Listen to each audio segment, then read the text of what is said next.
નમસ્કાર. વિશેષ રજૂઆત જનતા માંગે જવાબ સાથે હું છું નુપુર. આપ જોઈ રહ્યા છો સંદેશ ન્યૂઝ, તમારી સાથે હંમેશા સત્યની સાથે. આધુનિક ગુજરાત છે અને આધુનિક ગુજરાતમાં જાણે ખખડજસ એસટી બસોનું હોવું હવે એક સામાન્ય વાત થઈ ગઈ છે.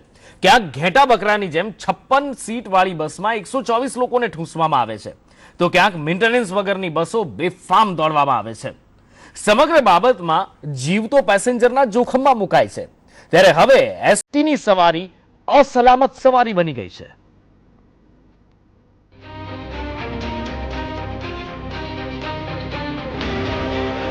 સાચવજો, એસટીની સવારી તમારો જીવ લઈને જશે. એસટી બસોના અકસ્માતમાં થતો અનેક ગણો વધારો.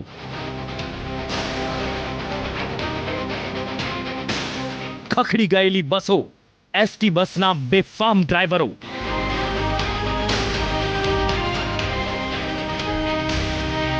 ક્યાંક મસાલો ચોરતા તો ક્યાંક મોબાઈલ મંતરતા ચાલકો.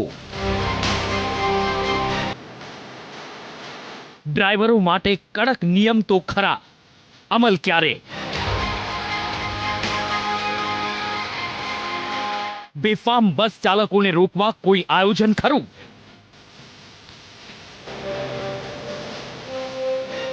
છપ્પનની સીટમાં 124 લોકોની સવારી. ઓવરલોડિંગથી આફત સર્જાય તો જવાબદાર કોણ? શું તંત્ર પેસેન્જરોનો જીવ લેવા બેઠું છે?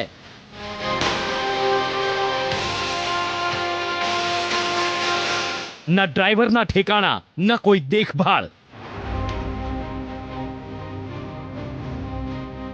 કેમ બસના મેન્ટેનન્સ પર પૂરતું ધ્યાન નથી આપવામાં આવતું?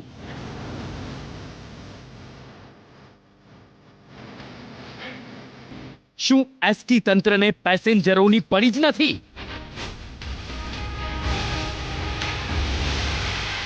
સરકાર આ ખખડધજ બસોથી ક્યારે છુટકારો મળશે? એસટી અમારી, અસલામત સવારી. તો એસટી, જીએસઆરટીસી ગમે તે કહો, એક એવું ટ્રાન્સપોર્ટેશનનું માધ્યમ કે જે હંમેશા મધ્યમ વર્ગ અને ગરીબો માટે ખૂબ ઉપયોગી બની રહે છે. ત્યારે એના પ્રત્યે આવું ઉદાસીન વલણ કેમ? આજકાલનું નહીં, વર્ષોથી આવું વલણ ચાલતું આવે છે. ત્યારે આવી ઉદાસીનતા કેમ અને આવી બેદરકારી કેમ? આ જ બાબતે આજે ચર્ચા કરીએ. ચર્ચામાં અમારી સાથે કોંગ્રેસ પાર્ટીમાંથી વડોદરાથી જોડાયા છે નરેન્દ્રભાઈ રાવત, સાથે જ રોહિતભાઈ શાહ, આરટીઆઈ એક્ટિવિસ્ટ છે તેઓ પણ અમારી સાથે જોડાયા છે. અને ટૂંક જ સમયની અંદર પૂર્વ જીએસઆરટીસી અધિકારી એટલે કે એસટીના પૂર્વ અધિકારી અરવિંદભાઈ શાહ પણ અમારી સાથે જોડાશે. આપ બંનેનું સ્વાગત છે. સાથે નરેન્દ્રભાઈ, આપનાથી આ ચર્ચાની શરૂઆત કરવા માંગીશું. એસટી આટલા સમયથી બિસ્માર હાલતમાં છે, એસટીનું તંત્ર છે, ડ્રાઈવરો બેજવાબદાર છે, બેફામ ડ્રાઇવિંગ કરે છે, ઓવરલોડિંગ કરવામાં આવે છે, વારંવાર અકસ્માતો થાય છે, પણ કોઈ જ દરકાર લેવાતી નથી. કેમ આવું?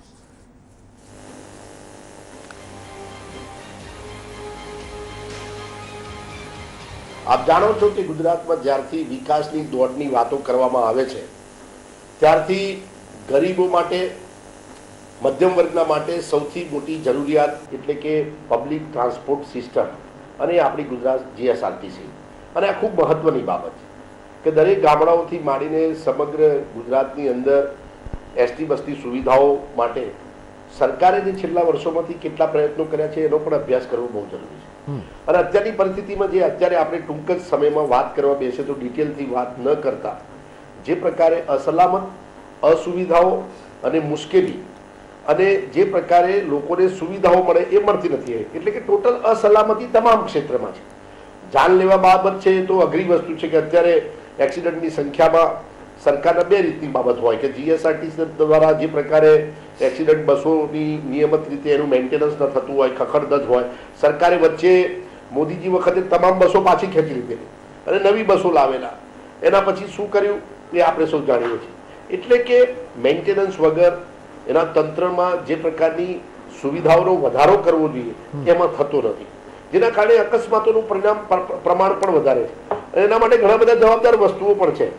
સરકાર જે પ્રકારે સ્ટેટ ટ્રાન્સપોર્ટની બીજી વાત તમને આની સાથે ધ્યાન દોરવા માંગુ છું. સરકારે ધ્યાન ક્યાં આપ્યું છે કે શહેરોમાં જે મોટા મોટા બસ સ્ટેન્ડ હોય કે જે બસના આવન જવા માટેના સ્ટેશન હોય એને આધુનિક બનાવવા પાછળ એને બધા વેચી કાઢ્યા અને એમાં ત્યાં મોલ બનાવ્યા છે અને નાની સરખી સુવિધાઓ બસ માટે રાખી છે, જેથી બસ સ્ટેશન તમારે શોધવું પડે.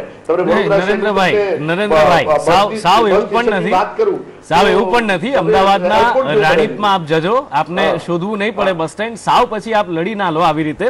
પણ વસ્તુ અહીંયા એ છે રોહિતભાઈ, સવાલ એ થાય કે ચૂંટણી પહેલા જ જો બહુ લાંબા સમય દૂર નથી જતા, ચૂંટણી પહેલાની જ જો વાત કરવામાં આવે તો નરેન્દ્રભાઈ તમારી પાસે આવું છું, તમારી પાસે પાછો આવું છું નરેન્દ્રભાઈ, વાત કરીશું આપણે આગળ આ બાબતે, પાછો આવું છું આપની પાસે. પણ રોહિતભાઈ, ચૂંટણી પહેલાના જો સમયની વાત કરવામાં આવે તો નવી બસોની જાહેરાતો થઈ હતી, નવી બસો લાવી દીધી, એના પછી પણ પાછી નવી બસો આવી, પણ આ નવી બસો ક્યાંય દેખાતી નથી. જે દેખાય છે એ ખખડધજ છે. ટાયરો તો જાણે ટકો કરેલા હોય એવા ટાયરો થઈ ગયેલા હોય છે, સ્ટીરિંગ પણ આમ હાલક ડોલક થતું હોય, અને એમાં પાછો જે ડ્રાઈવર બેઠો હોય બેઠો બેઠો મસાલો ચોરતો હોય કાં તો મોબાઈલ મંતરતો હોય. કેમ આવું? આ બાબતે શું માહિતી આપે મેળવી છે અત્યાર સુધીમાં? શું કામ કર્યું આપે એક આરટીઆઈ એક્ટિવિસ્ટ તરીકે? મેં એક આરટીઆઈ એક્ટિવિસ્ટ તરીકે ઘણી બધી માહિતીઓ આમાં મેળવી છે. સૌથી મોટો તો વહીવટી અભાવ છે.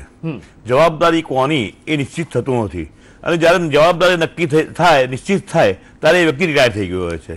એટલે સૌથી પહેલા તો એટલે વ્યક્તિ ગાયબ થઈ ગયો, એટલે એને રિટાયર થઈ ગયો છે, એનો ટાઈમ પતી ગયો છે, ત્યાં શું જવાબ મળતો નથી.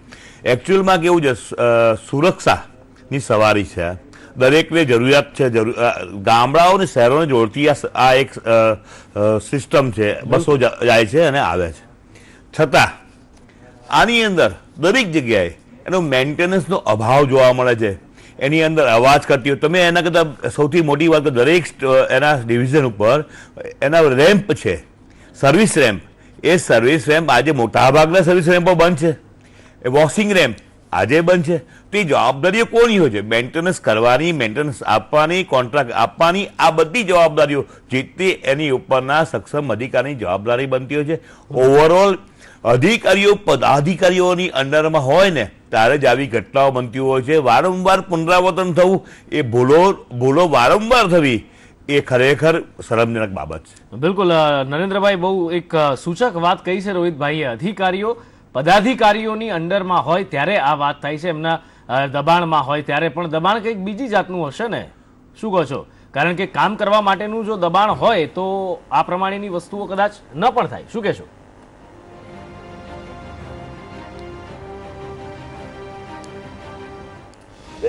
સ્પષ્ટ રીતે જે રોહિતભાઈએ કહ્યું એ બાબતનું જ મેં ધ્યાન દોરતો હતો કે સરકારનું ધ્યાન નથી, એટલે કે વહીવટી એ બાબતે દુર્લક્ષ્ય સેવામાં આવી રહ્યું છે.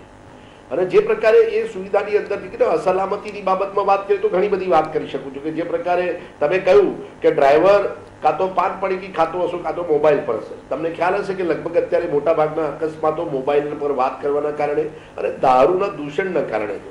એને આજ દિન સુધીમાં એ ધ્યાનમાં આવ્યું કે જીએસઆરટીસી દ્વારા કે સરકારી તંત્ર દ્વારા એના પર કોઈ પગલાં લેવાયા હોય કે કોઈ એવી મોટી વાત બહાર આવી હોય એવું નથી. ગુજરાતમાં ઠેર ઠેર દારૂ મળે છે. શરૂઆતમાં એને ચેકિંગ કરો પડે તો રસ્તામાં દારૂની પોટલી કે દારૂ એને મળી જાય. દારૂના હમણાં તમે જે અત્યારે અડધો કલાક પહેલા બી જે તમે દ્રશ્ય બતાડ્યું હતું કે જે એસટી બસ એક દુકાનમાં ઘૂસી ગઈ, પાનની દુકાનમાં, એ દારૂ પીધેલો વ્યક્તિ હતો. એટલે આટલા બધા વ્યક્તિઓની એક અસલામત કેવી રીતે આપણે સ્વીકારી શકીએ એ ખૂબ ગંભીર બાબત છે. આ ભૂતકાળના આપણા અકસ્માતો પણ જોયા છે.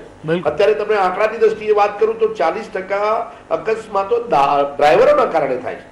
અને બીજી ગંભીર બાબત જે વાત કરીએ, જે સરકારની નિષ્ફળતા, કે 30% એક્સિડન્ટ રોડના કારણે થાય છે, કે રોડની અસુવિધાઓના કારણે થાય છે. અને બાકીના જે 30% એક્સિડન્ટ છે એ અલગ અલગ કારણે થતા હશે. એટલે 70% એક્સિડન્ટ માટે જવાબદાર સરકારી તંત્ર છે.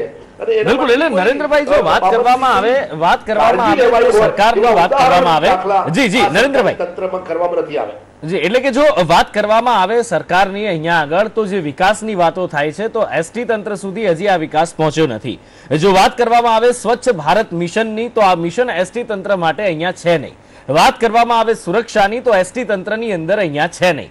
વાત કરવામાં આવે દારૂબંધીની, તો એસટી તંત્રની અંદર એ ડ્રાઈવરોને લાગુ પડતી નથી, અને લાગુ પડે છે તો કદાચ કોઈ પગલાં લેતું નથી.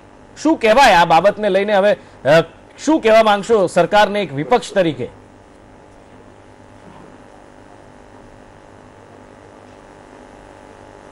હું વિપક્ષ તરીકે વારંવાર કહેતો આવ્યો છું કે ગુજરાત રાજ્ય એક વખતનું સમૃદ્ધ અને ખરેખર આગળ પડતું સ્ટેટ કહી શકાય.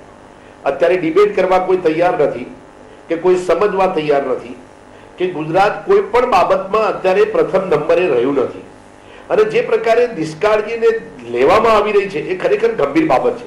દારૂની સમસ્યાની ચર્ચા કરવા માંગતો જ નથી અને મોટા ભાગના એક્સિડન્ટ તમે જાણો છો કે એ દારૂના કારણે થાય છે, આપણે સૌ જાણીએ છીએ. પરંતુ જીએસઆરટી ડ્રાઈવરો પર કઈ એક્શન લેવાય કે એનો કોઈ માપદંડ નક્કી કરવામાં આવ્યો એ પણ નથી કરવામાં આવ્યું. રોડની સુરક્ષાની બાબતમાં એ પણ નથી કરવામાં આવ્યું. મેન્ટેનન્સની બાબતમાં કરવામાં આવ્યું એવું કંઈ નથી કરવામાં આવ્યું. અને સૌથી મહત્વની બાબત કે લોકોને આર્થિક રીતે પોસાય એવી બસના રૂટોની વ્યવસ્થા કરવા માટે સરકારે પબ્લિક ટ્રાન્સપોર્ટ સિસ્ટમને સૌથી વધુ મજબૂત બનાવવી જોઈએ. કોઈ પણ દેશનો, કોઈ પણ સ્ટેટનો, કોઈ પણ શહેરમાં અત્યારે ટ્રાફિકની સમસ્યા અને લોકોને આર્થિક રીતે પરવડે એ માટે પબ્લિક ટ્રાન્સપોર્ટ સિસ્ટમ મસ્ત છે. શહેરોમાં તો હાલત ખરાબ છે. તમને વડોદરાની ઉદાહરણ આપું, અહીંયા પબ્લિક ટ્રાન્સપોર્ટ સિસ્ટમ માંડ થાય છે. અમદાવાદમાં એક વખત એશિયાની સૌથી મોટી સિટી બસ સેવા હતી. એટલે કે પબ્લિક ટ્રાન્સપોર્ટમાં જીએસઆરટીસી બાબતમાં જે સરકારે વિકાસની વાતો કરી, એક મોટી બાબત આપણે કહી શકાય, ગંભીરપૂર્વક આક્ષેપ પણ કરીએ છીએ. એટલે એસટીને બિલકુલ એસટીને જોઈએ તો આ વિકાસની વાતો જે છે, એસટી બસને જોઈએ કે પછી એસટી બસની અંદર મુસાફરી કરીએ તો આ વિકાસની જે વાતો છે મોટા મોટા ગપગોળા સિવાય કશું જ ન લાગે. મનોજ અગ્રવાલ તમારા સહયોગી સંવાદદાતા મારી સાથે જોડાયા છે. મનોજ, એક પણ દિવસ કદાચ એવું નહીં જતો હોય રાજ્યની અંદર કે ક્યાંક એસટી ની અંદર કોઈ અકસ્માત ન સર્જાયો હોય, એસટી બસ ક્યાંય ખોટવાઈ ન હોય કે પછી એસટી બસના કારણે કોઈ ઘટના બની ના હોય. શહેરોની અંદર બેફામ રીતે આ ચાલકો ચલાવતા હોય, જાણે રેસ્ટ્રેક પર ચલાવતા હોય એવી રીતની તો બસો ચલાવતા હોય છે. હાઈવે પર તો વાત જ જવા દો એ લોકોના ડ્રાઇવિંગની. ત્યારે આટલી બધી આ એસટી તંત્રની બેદરકારી, નિષ્કાળજી કે પછી આ બેફામપણું કહો, એની ઉપર કોઈ લગામ કસવા વાળું કેમ નહીં? ચોક્કસપણે એસટી જે નિગમ છે, વાત કરીએ નુપુર, તો એસટી નિગમ છે એ સરકારનું ખોડ ખાતું નિગમ છે. લાખો જે કર્મચારીઓ છે તેમના પેન્ડિંગ કેસો છે, અકસ્માતના જે પેન્ડિંગ કેસો છે, પ્રોવિડન્ટ ફંડના તેમના ફાંફા છે. બિલકુલ. જી મનોજ, પ્લીઝ આપની વાત આગળ વધારશો. જી, બીજું કે એસટી નિગમ પ્રત્યે જેટલા પણ અધિકારીઓ આવે, બાહોશ અધિકારીઓ આવે છે, પરંતુ એસટી નિગમની જે વ્યવસ્થા છે, તેનું જે માળખું છે, તેને લઈને તેઓ કામ કરતા બંધ થઈ જાય છે. અનેક જે અધિકારીઓ એવા સારા છે કે જે બીજા ક્ષેત્રમાં તેઓ સફળ ગયા હોય, પણ જેવા એસટી નિગમમાં તેમને મૂકે, એસટી નિગમમાં જે અધિકારીની બદલી એટલે એમ સમજે કે પોતાના સજા પાત્ર છે. કારણ કે એક જાણી જોઈને એવો કારસો રચાઈ રહ્યો છે કે એસટી તંત્ર દિવસે ને દિવસે ઝડપી ખોટમાં જાય, ધીમે ધીમે ખોટમાં નહીં, ઝડપી ખોટમાં જાય, જેથી ખાનગીકરણને વેગ મળે. ખાનગીકરણને કોન્ટ્રાક્ટ લેવાવાળી કંપનીઓ પણ ઘણી બધી આતુર છે કે ક્યારે આ સરકારી તંત્ર એકદમ ખાડામાં પડી જાય અને તેમને કોન્ટ્રાક્ટમાં હાથ આવી જાય. તમે જુઓ કે દરેક બજેટ હોય, દરેકે જે છાસવારે જાહેરાત હોય કે 300 બસો ખરીદાશે, 500 બસો, પણ મોનિટરિંગ છે એસટી બસોનું કોઈ કરતું નથી. બિલકુલ. એટલે કે ક્યાંય પણ કોઈને એસટીના આ વહીવટમાં રસ નથી, લોકોની સુખાકારીમાં રસ નથી. આપ ત્રણેય આ ચર્ચામાં જોડાયા એ બદલ આપનો ખૂબ ખૂબ આભાર. Thank you so much.